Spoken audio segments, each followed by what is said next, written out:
and I get a chance to talk to Jake Gyllenhaal and Gabrielle Union of Strange World. How are you? Great, Very great. good.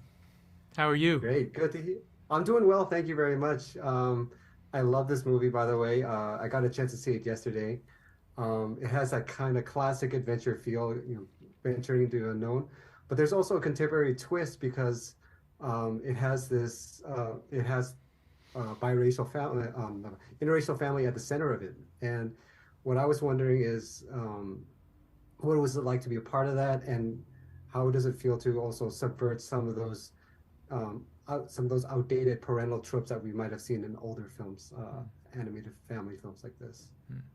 Yeah, I mean, this is my second interracial marriage this year in a Disney project. Yes, yes. Following up with Cheaper by the Dozen. So it's letting me know that more people want to tell more diverse stories, right? You want to try to organically work in as many different races, religions, cultures, body types, life identities into stories, because you want to create a global product. Well, that product needs to reflect a global audience, right? So diversity is a massive asset, not anything that we're forcing on anyone. It is natural, organic, and authentic. So for my second time in, I loved that we included an openly gay character, and the family just falls right in, and we love and respect our child exactly as he is. We celebrate his identity, and without it being like message, but there's a message. So Yeah. I don't know. What I love is that we center effective communication and the challenges of charting your own path, but also the glory and beauty of charting your own path and everyone being okay with it. This was like a really action-packed adventure movie for me. I really loved it. What was it like for you to kind of visualize this world and all it through your dialogue, through the improv? What was that like? It's interesting. We saw images before we began. We saw images of what the world would look like generally, but oftentimes we wouldn't know full sequences, and they would have strange names like "Don't Fear the Reaper," and like they name them all these weird things as you're doing it. So and you'd be doing that piece of the movie, and Don, our director, would have to say, "Oh no," and then there are these like so like the strange blobs come and you're jumping over them, and they're sort of like rolling like a river, but they're not really like a river. They're like individual, and I'm like, oh, okay, wait, what? So it was actually the most fun is imagining the world yourself. As performers, like, I think that's the joy, is using your imagination. And then what's even cooler is when you see the final version, and it's even more than you could ever even imagine. So one of my final questions is, did you guys have to pull any aspects as parents, and for Jake, I guess as an uncle, did you have to pull any of that into your characters? I think there's a line in there where I'm like, boy, bye. Like, so that is something I say, or I have said to our older kids many times when they tried it, or I think I say that as well. You tried it. Yeah, those are like parenting gimmies, very low hanging fruit. I think we all have our little parenting bag of tricks that we say, and I think as responsible adults that are in children's lives, Well, there's also like the movie is just about family. I think it's about 3 generations of family, all different people in all different positions, and trying to listen to each other, to help each other out to get to a safe place, and so who can't relate to that? Exactly.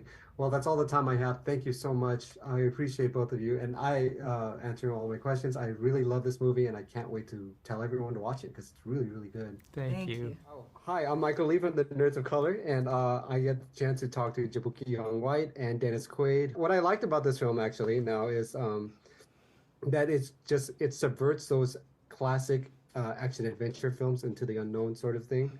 Now we get to see more of a diverse kind of world with 3 generations of characters and everything. What is that like to be a part of it?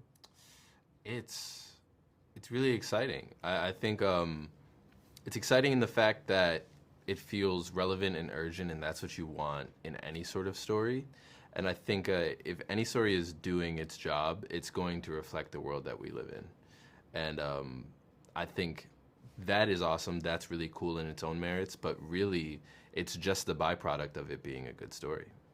You guys get to play characters that are true to you as well.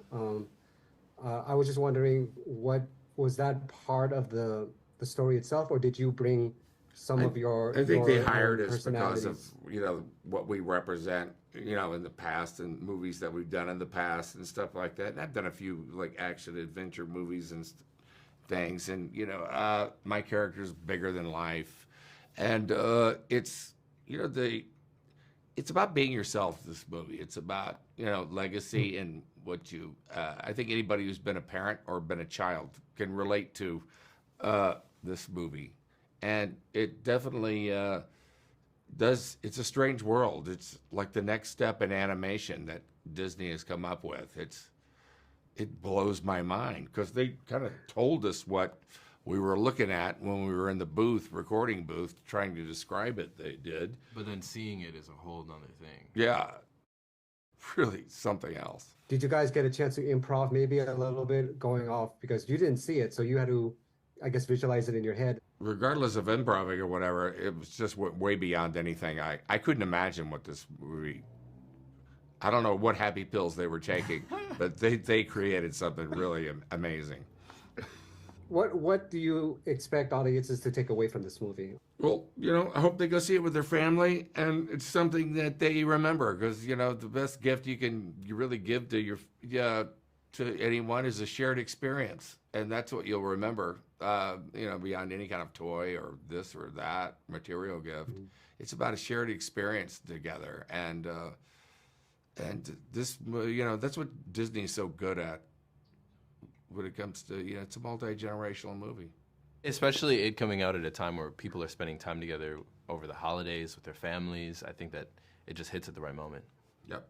Yeah, exactly. This is a really good film. I saw it yesterday, so I'm just gonna have the chance to tell everyone to watch it, because it really warmed my heart to see what I could see myself, in the characters that appear on screen. So yeah.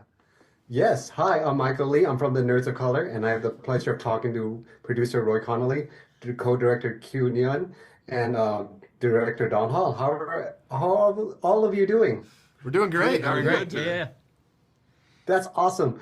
So I had a chance to see the movie yesterday, and I thought it was really wonderful because it was inspired by those classic action adventure movies that take place in an unknown world, kind of like Jules Verne's Journey to the Center of the Earth or King Kong. Yep. And in Don's case, there was also, what was that? Indiana Jones, which he always frequently mentions in like some other movies. Yeah, before. I do, don't I? But I was just wondering, it feels also very contemporary because of what the kind of the messaging of the film.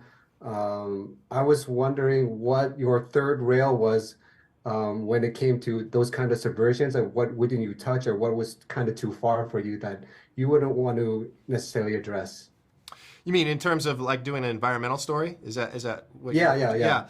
Well, I think that was the desire from day one. And thinking about my kids and them, what kind of world they're going to inherit and what kind of world I inherited. That was baked into the DNA of the story, and the desire to tell a story about what it means to be a good ancestor. That was it from day one. But I knew early on that could potentially be an intellectual idea.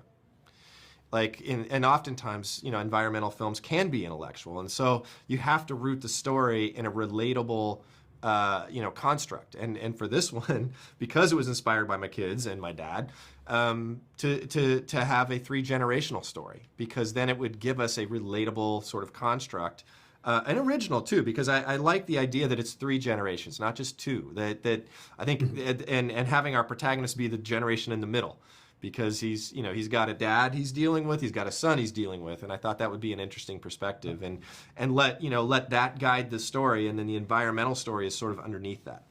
So you guys had a chance to work with a really amazing cast, and we've talked earlier about the interracial aspects of it before in earlier earlier interview. So I want to know how much fun it was actually to work with this cast, especially with Jaboukie Young-White and Gabrielle Union, who have such a you know such a history with working with comedic improv. Oh, that was probably the most fun part about it. Like when it comes to just building the characters, right? Like they brought so much, not just in like just the characters themselves, but also just how they improv'd, in the booth. There's probably so much more footage that we ended up just tossing because we couldn't put in every single joke. But like Meridian and Ethan, explode off the screen because of their amazing performances. And they're, when you have collaborators that are so invested, they're so funny. Like that's literally the thing that you're looking for. That is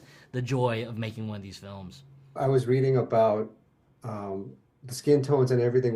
How important it was to get those skin tones right, because of how representation, what it means to other people. Yeah, I think that we're always wanting to represent the world as it is, and that's part of it. We do a lot of research, whether it's in location, character, just the story, wanting to make sure that we are reflecting something that fundamentally is true to our audience, because we're reflecting our audience in our cast. Yeah. But I'll also add that like we have you see the diversity here, but within our team there's a lot of diversity, right? And we knew that one of the things when you're dealing with characters of color, when it comes to skin tone, we knew that was a thing that we were, like when it comes to how dark or how light a character was going to be, it wasn't just coming from us, it was also people in the room. I think it's very important that there's people on your team that are making the film that Don always says, like, it has to be personal. Like this has to be a personal thing. Making the film as a storyteller, but also in literally making the film. And it's such a great thing to be able to walk into Disney animation and see a world as diverse as what's in Strange World, also be on the team that makes Strange World. And so I think that was a big advantage to why the film looks the way it does. Oh my gosh, that was such a great answer. Thank you guys so much. I really love the film, and we're just going to tell everyone to watch it because it's just more than the usual action adventure. There's like a heart and humor and everything else. Thank you so much. Thank you. Thank you. Appreciate it. Professional artists and professors, maybe a nerd who's just like you, talking about the things that you like too. So I invite you to the NOC. In full color, you see me. The Hard Knock Life. Comics, movies,